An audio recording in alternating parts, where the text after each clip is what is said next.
Let me ask you something uncomfortable. How many leads did you generate last month? 500? 1,000? Maybe more? Now here's the follow-up question nobody wants to answer out loud. How many of those leads actually showed up? Not clicked, not opted in, showed up.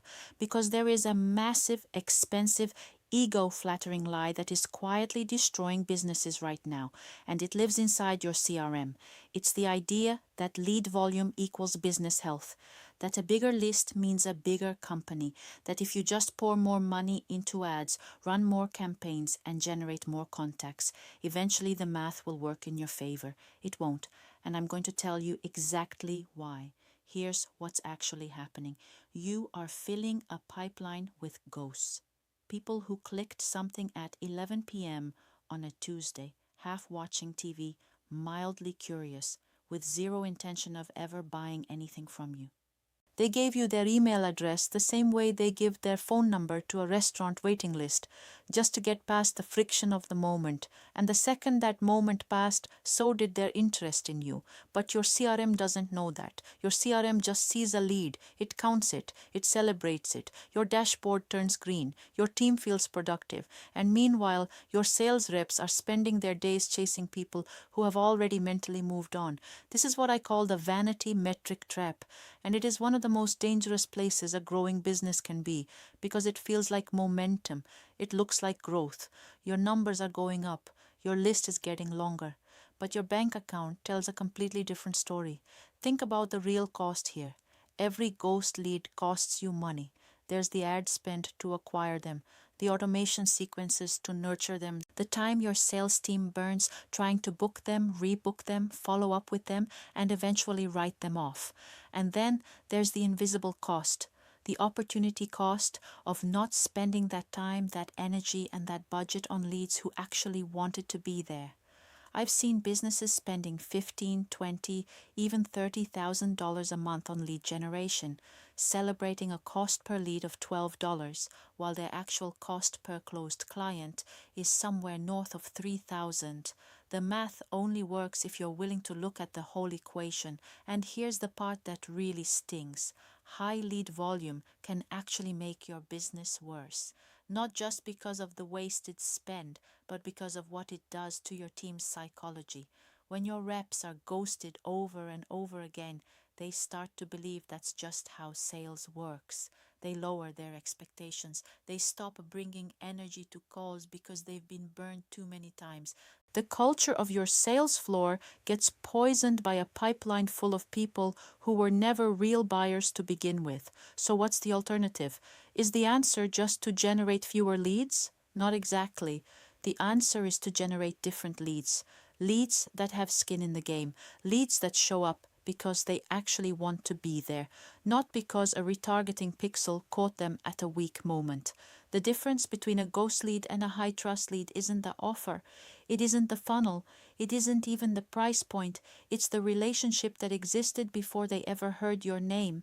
It's the social context in which they discovered you, and that is exactly what we're going to dig into next. Because once you understand why cold leads ghost you, not just that they do, but the psychological and social mechanics behind why, everything about how you build your acquisition strategy changes, and it changes fast. Stay with me, this is where it gets interesting. So why do cold leads ghost you? I mean, really, why? You had a great ad, your landing page converted, they booked a call, they confirmed the reminder, and then nothing. Radio silence. You follow up, nothing. You send the just checking in email, nothing. You try one more time with a casual, hey, did life get busy message? Still nothing. It's not because your offer is bad. It's not because your price is too high. And it's almost certainly not because something came up in their schedule. It's because there was never any social friction in the relationship to begin with.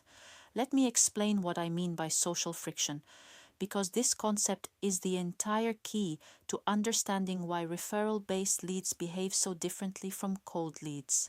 When someone finds you through a cold ad, you are a stranger. You are a face on a screen, a headline in a feed, a promise attached to a button. They have no prior relationship with you. They have no mutual connection who vouches for you. And critically, They have made no social commitment to anyone by booking that call. If they ghost you, there are zero consequences in their real life. Nobody finds out. Nobody is disappointed. Nobody's friendship is affected. The cost of ghosting you is exactly zero. Now contrast that with what happens when someone finds you through a peer-led referral.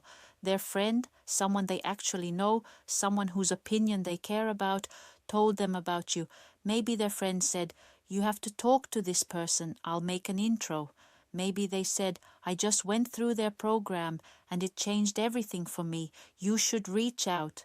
Whatever the specific words were, a social bond has now been attached to this interaction. If that referred prospect ghosts you, they're not just ghosting you, they're disrespecting their friend's recommendation. They're making their friend look bad for vouching for you. They're creating an awkward conversation the next time they see that friend. The social cost of ghosting is suddenly very real, and human beings are wired, deeply, evolutionarily wired, to avoid social costs. This is what I call the social friction effect, and it is the single most underrated force in sales psychology. Think about the last time a close friend recommended a restaurant to you. Did you just never go and never mention it again? Probably not. You either went, or you told your friend why you hadn't gone yet, or you at least acknowledged the recommendation, because ignoring it entirely would feel rude. It would create a small but real social debt, and we don't like carrying those. Now apply that same psychology to your sales pipeline. A referral-based lead doesn't just show up because they're interested in your offer. They show up because their friend's credibility is on the line. They show up because the relationship that introduced them to you has social weight. And that weight, that friction, is what keeps them accountable to the appointment they booked. This is why a double-sided incentive loop is so powerful. When you build a referral system where both the referrer and the referred prospect have something to gain, you're not just creating a financial incentive, you're creating a social contract. The referrer is now invested in the outcome. They want their friend to show up. They want the referral to convert, because their reward is tied to it, and so is their reputation. The result? Your show-up rate doesn't just improve a little, it transforms, because you've replaced a pipeline full of anonymous strangers with a pipeline full of people who have a real human reason to be there. Cold traffic gives you volume, social friction gives you commitment, and in 2026, commitment is the only thing that converts. I want you to close your eyes for a second and imagine something. Actually, don't close your eyes, you're watching a video, but stay with me mentally. Picture yourself walking into a sales call. Not a cold call, not a "they clicked an ad and maybe they remember who you are" call. A call where the prospect already knows your name. They've already heard the results. They've already talked to someone who went through your process and came out the other side transformed. They're not coming in skeptical, they're coming in curious, maybe even excited. How does that feel different in your body, in your posture, in the way you open the conversation?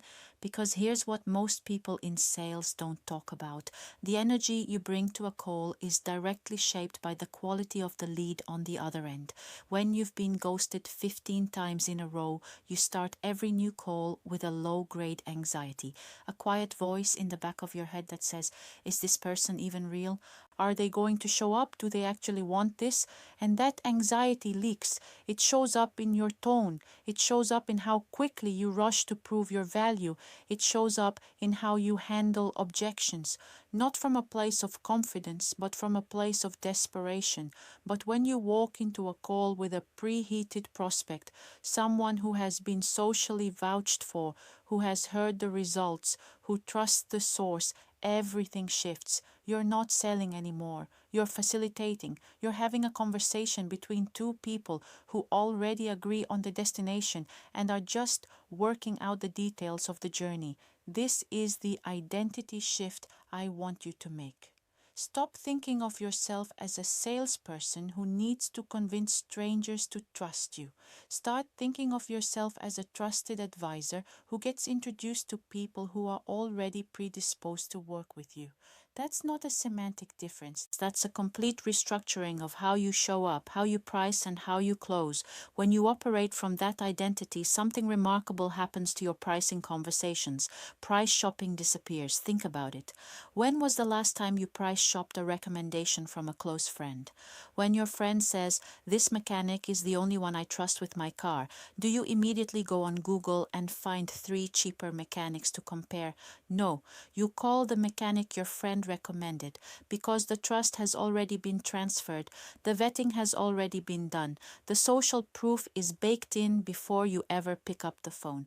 That's what a high trust referral pipeline does for your business. It removes the comparison shopping dynamic entirely. Your prospect isn't evaluating you against your competitors. They're evaluating whether now is the right time to move forward. And that's a completely different conversation. And here's the thing about that conversation: it's shorter, it's warmer, it closes faster, not because you've gotten better at sales tactics, but because the groundwork was laid before the call ever started. The trust was built in the relationship between your client and their friend. You just showed up to confirm what they already believed. This is why the best closers in the world aren't the ones with the slickest scripts or the most aggressive follow-up sequences. They're the ones who've built systems that deliver preheated, socially vouched prospects to their calendar on a consistent basis.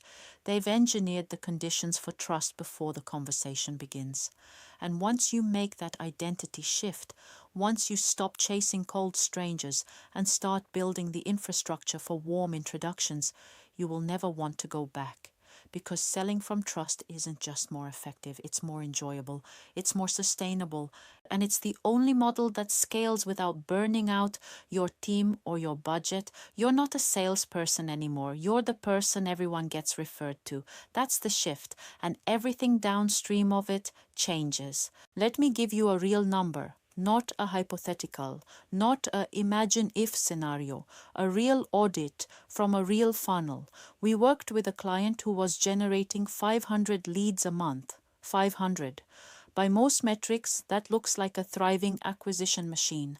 Their ad spend was optimized, their cost per lead was low, their CRM was full, their team was busy, and they were closing 2 sales a month.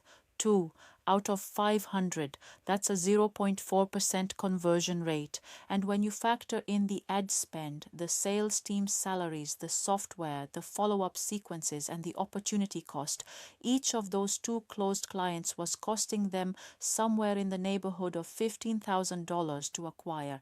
For a mid-ticket offer, the math was catastrophic, but because the vanity metrics looked good, nobody had stopped to do the math. So we did something that felt counterintuitive. We cut the volume.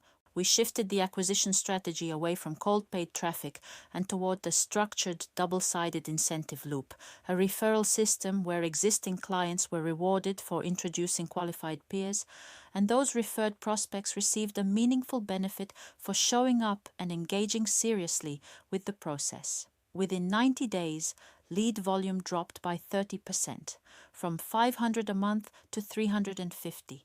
And you know what happened to the close rate? It tripled. Not doubled. Tripled. They went from 2 sales a month to 6, and then to 9, and the cost per acquisition dropped by more than 60% because they weren't paying to chase ghosts anymore. Every dollar in the system was working on leads who had a real reason to be there. Now here's what I want you to understand about why this works, because it's not magic and it's not luck. It's architecture. The double-sided incentive loop works because it aligns the interests of 3 parties simultaneously. Your existing client has an incentive to refer. They get a reward. They get to be the hero who introduced their friend to something valuable, and their social status in their peer group goes up. The referred prospect has an incentive to show up. They're getting a benefit. Their friend is vouching for them, and the social contract is active. And you get a lead who arrives pre-sold, pre-trusted, and pre-committed. That's not a sales funnel. That's a trust engine. And trust engines compound in a way that ad funnels never can. Here's the other thing that nobody talks about. High trust leads refer more high trust leads. When someone comes into your world through a referral, has a great experience and becomes a client, they are dramatically more likely to refer their own network than someone who found you through a cold ad, because they understand the value of the introduction, they experienced it firsthand, and they want to be the person who gives that gift to someone they care about. So the compounding effect isn't just in the show-up rate, it's in the entire acquisition flywheel. Every high-trust client you close becomes a potential node in your referral network.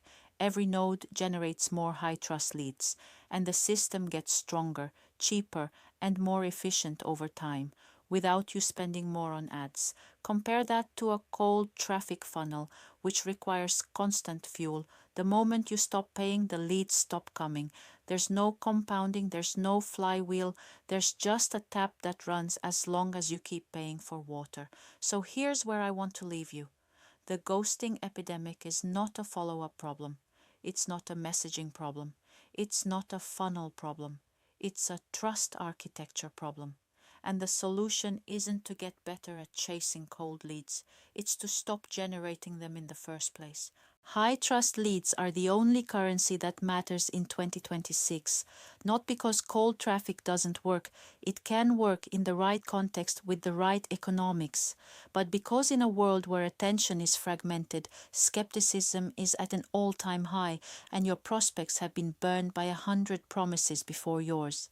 The only thing that cuts through is a trusted voice saying, I know this person, I've seen what they do, you should talk to them.